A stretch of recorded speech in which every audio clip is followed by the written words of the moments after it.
Well, howdy there, folks. James, Political Friar, coming at you again.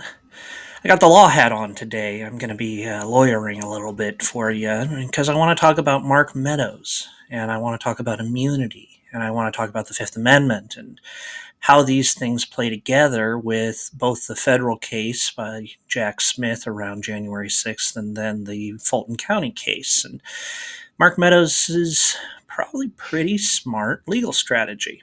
So, a few weeks back, it came out through anonymous sources that Mark Meadows had offered testimony in the grand jury looking into the January 6th. Uh, I'm going to call it an insurrection. The January 6th insurrection, and that he had been granted immunity.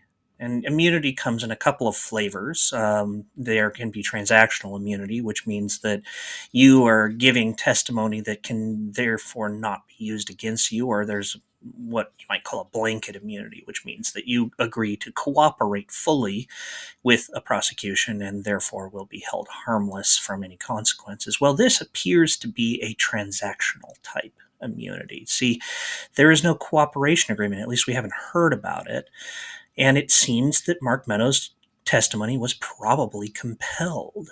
That is to say, you can't be forced to testify against yourself under the Fifth Amendment. Everybody knows that. I'm taking the Fifth.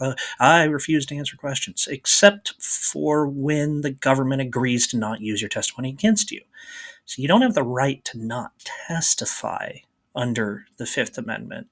You have the right to not have consequences of your testimony. Well, this looks like what Mark Meadows has done. Mark Meadows' deal is probably that the testimony he gave to Jack Smith can't be used against him. And that has some interesting consequences for Georgia. See, Smith can agree to not use his testimony against him, but what about Fannie Willis? Can she use Mark Meadows' testimony against him if she finds out about the grand jury testimony and whatever he may or may not have admitted to in it that was presumably criminal? You wouldn't be afraid of testifying without immunity if you didn't commit crimes. So can she use it? And the answer is probably no. Probably no. I mean, it's federal versus state, but we do have one case on point, a case with Oliver North, our old friend, who testified in front of Congress under a grant of immunity.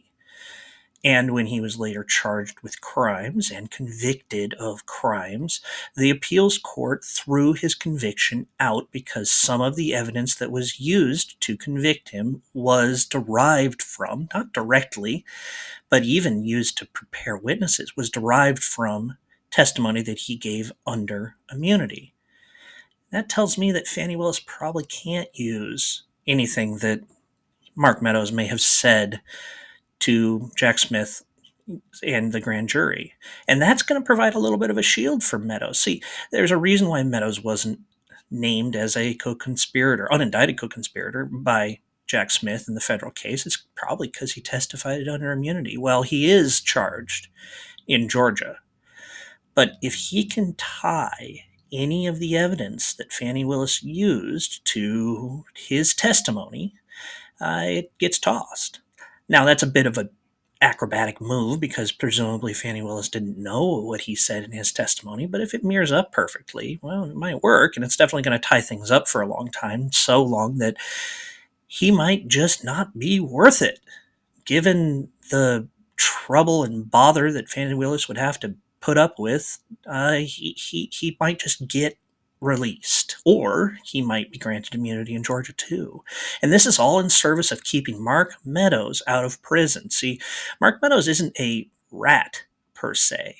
He is not cooperating with the Department of Justice or Georgia, at least not yet, but he's looking out for himself. He's not looking out for Donald Trump, which is interesting. I don't know where it's going to go exactly, but I do see these tea leaves as probably creating a little bit of a pattern that opens the door for future cooperation between Mark Meadows and prosecutors.